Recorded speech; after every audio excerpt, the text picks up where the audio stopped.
A new cell phone is introduced into the market. It is predicted that sales will grow logistically. That means exponentially, but to a ceiling.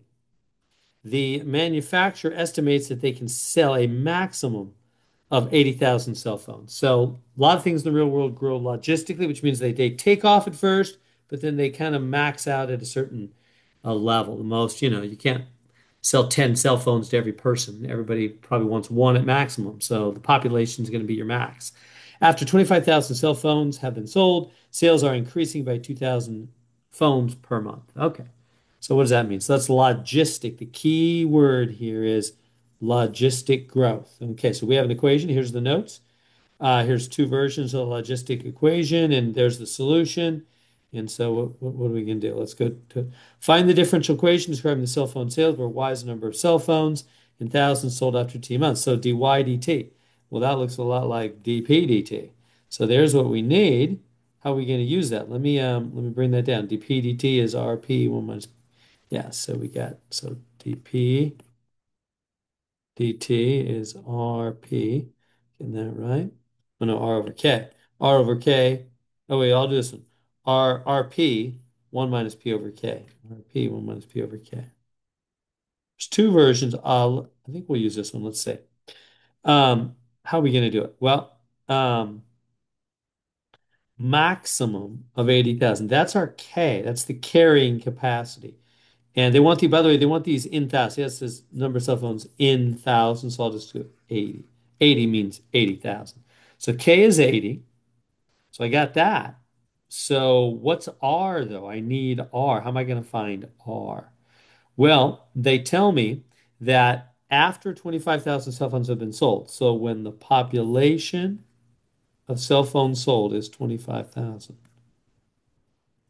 sales are increasing, dp/dt is 2. So 2 is R times 25 times 1 minus 25 over 80. See how I figured that out? I took the equation and they told me when P is 25,000 cells have been sold, population of sold phones 25, the dp/dt, how fast it's changing, is 2,000, positive 2,000 per month. And the K, 80, that's the maximum carrying capacity. So I can solve that equation now for R. So how should we do that? Let's just divide both sides by 25 and 1 minus 25 over 80 minus, right, boom, boom. Right? So there's R. Let's go to Desmos real quick. So that's 2 over 25 times 1 minus 25 over 80. Okay, go to Desmos. Let's go there. Okay, so we got a fraction. 2 over, and then what do we got? 25 times 1. Okay, it's 25 and then parentheses. 1 minus 25 over 80. 1 minus 5 over 80. Okay, I got that right. We can use that or we can hit the fraction button. Yeah, I don't know, whatever. 0.11636. 0.116, there's our R. 0.11636, there's our R. 11636. So R is 11. Point 11,636. Did I get that right? Double check. 0.11636. Yep. There it is. Okay. So we got R. Okay. And or the decimal. Yeah, maybe we should do the decimal because they had the decimal. I can see it there. I hit this the fraction button over on the right side gives me a fraction.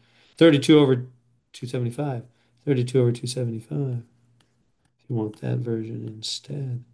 So there's R. So then our equation becomes dy dt. I'll use a different color. Maybe that'll be helpful. Dy dt or dp dt. It's all the same thing, whatever you want to call it. Dy dt is R, which now we know is 32 over 270. That's R times P, in this case Y. 1 minus P or Y over K, which is 80.